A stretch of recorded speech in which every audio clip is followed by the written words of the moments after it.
You know what's funny? People will doubt you even when you're quietly minding your own business. You could be watering your plants and someone will say, "I don't think he can handle real responsibilities."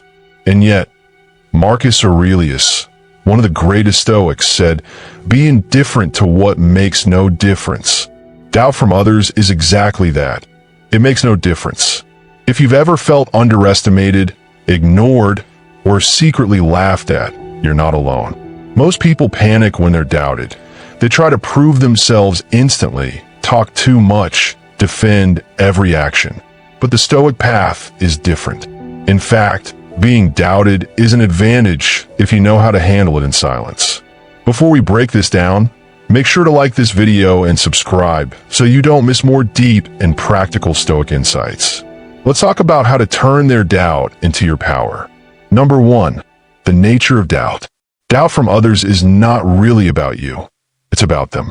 When someone doubts you, they're projecting their own fears, insecurities, or lack of imagination onto your life. Epictetus said, "It's not what happens to you, but how you react to it that matters." The Stoic approach is to strip the event of its emotional charge and see it for what it is, just an opinion. Imagine a blacksmith working. Every hammer strike on the metal is loud, but the blacksmith doesn't argue with the hammer. He keeps working until the blade is sharp. When people doubt you, they're just hammer strikes. They're noisy, maybe even irritating, but they shape you if you let them. Here's the problem. Many of us waste time trying to correct their perception. That's like arguing with the wind because it's blowing in the wrong direction. The Stoic accepts that winds of doubt will come. You can't stop them, but you can adjust your sails. The first step is to detach emotionally. If their words don't add value to your goals, they deserve no seat in your mental courtroom. The more you internalize this, the less you feel the urge to explain yourself to those who are never listening in the first place. Number 2, why silence works. Silence makes people uncomfortable, especially those expecting a reaction.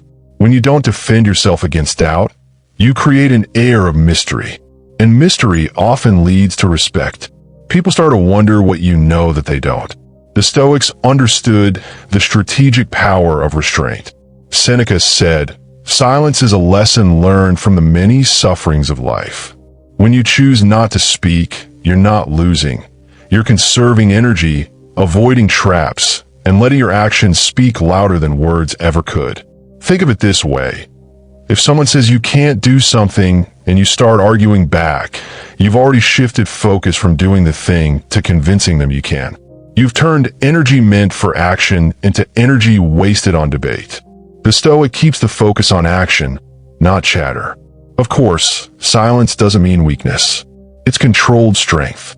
You don't need to raise your voice when your results will eventually speak for you.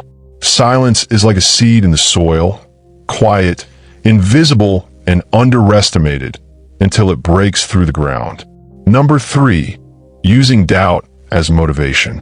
Doubt can sting, but it can also fuel you. The Stoic approach is not to run from pain, but to convert it into something useful. Marcus Aurelius wrote, "The impediment to action advances action. What stands in the way becomes the way." In this case, their doubt becomes the way. When someone doubts you, it's an opportunity to sharpen your skills. Not because you need to prove them wrong, but because self-mastery is the true goal. The irony is that by focusing on mastery instead of revenge, you often end up proving them wrong anyway. For example, if someone says you're not disciplined enough, instead of telling them, "Yes, I am," you simply wake up earlier, work harder, and build the discipline they thought you lacked. This way, the payoff isn't their approval, it's your growth. There's also humor in it. If someone says you'll fail, and you succeed, you get the quiet satisfaction of knowing they now have to pretend they always believed in you. That's not the goal, but let's be honest, it's a nice little bonus. Number 4, the trap of overproving.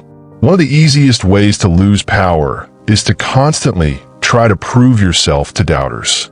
This is what Stoics warn against, living for the approval of others instead of the approval of your own reasoned mind.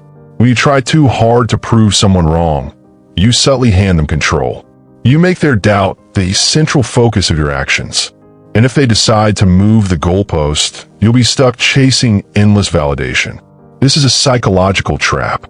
The Stoic way is to anchor your worth internally. You decide what's worth your effort. If their opinion doesn't align with your principles or your mission, it's background noise.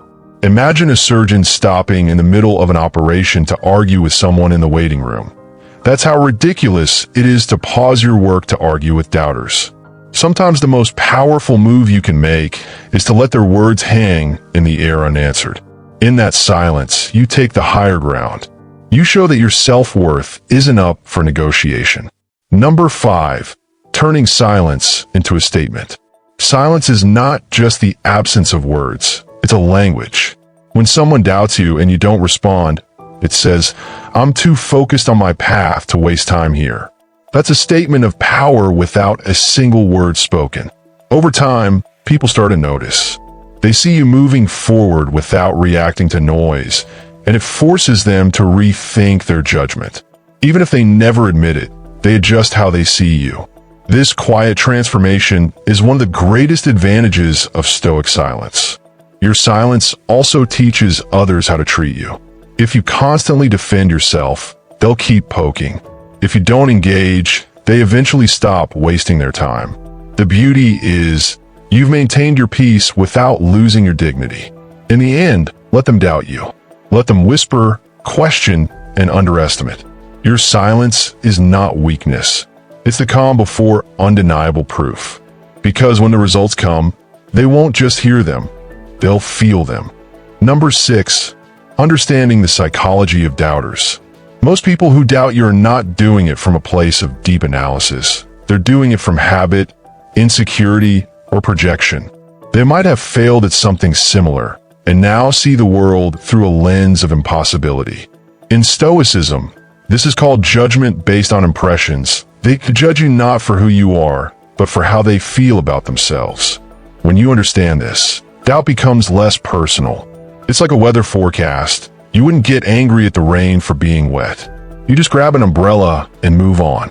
The Stoic response is not to emotionally absorb their skepticism, but to let it pass through you like wind through an open window.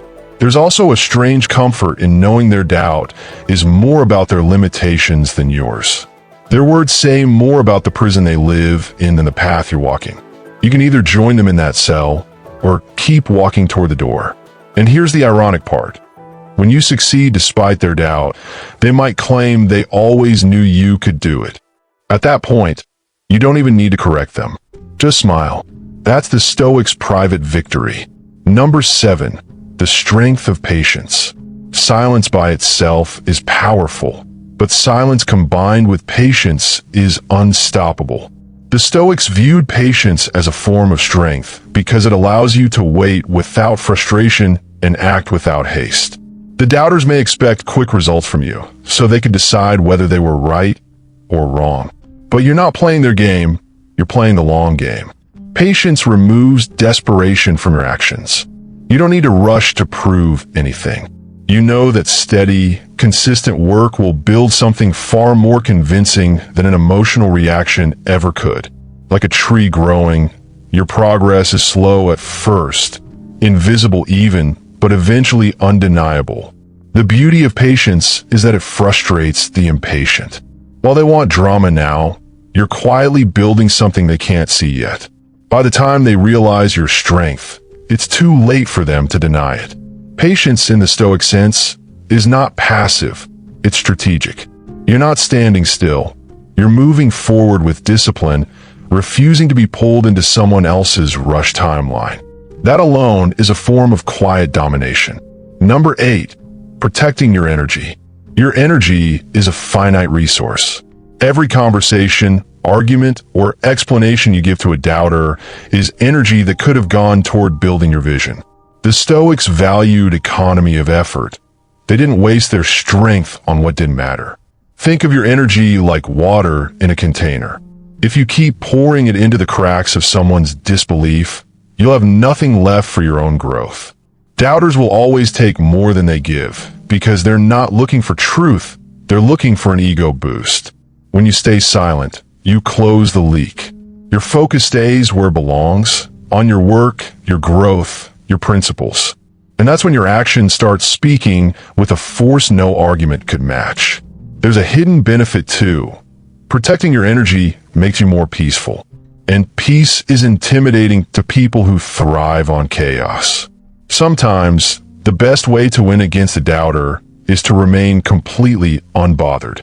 Number 9. Turning doubt into detachment. Stoicism teaches that the more you detach from external opinions, the freer you become. Doubt from others is simply another external. It's not yours unless you accept it. Detachment doesn't mean you stop caring about excellence. It means you stop needing applause to pursue it. When you're detached, someone can doubt you to your face, and it won't shake your sense of self. Their words become background noise, like a distant radio you can barely hear. And because you're not reacting, you keep your emotional balance. Detachment also gives you control over your narrative. Instead of explaining yourself every time someone questions you, you let your life explain itself over time. And the funny thing, when you don't fight for their approval, you often end up earning a different kind of respect, one rooted in your independence. The great advantage here is that detachment turns the doubter's weapon into a dull blade. They can swing it all day, but it won't cut. Your peace stays intact. Your path stays clear. Number 10. The legacy of silence. Silence isn't just a short-term tactic, it's a long-term legacy. History remembers people not for how loudly they defended themselves, but for the work they left behind. Marcus Aurelius didn't argue with every critic. He left behind Meditations, a book still influencing millions over 1,800 years later. When you remain silent in the face of doubt and focus on your craft, you're building something that can outlive the noise. Eventually, the same people who doubted you might even reference your work, your success, or your discipline as inspiration. The real Stoic victory is not proving them wrong in the moment. It's living in such a way that, years from now, their doubt looks absurd. That's the quiet revenge that leaves no bitterness, only legacy. So let them doubt you now. You're not here for their present opinion. You're here to build something that will outlast their temporary words. And when that day comes, you won't need to say, "I told you so." Your life will have said it for you.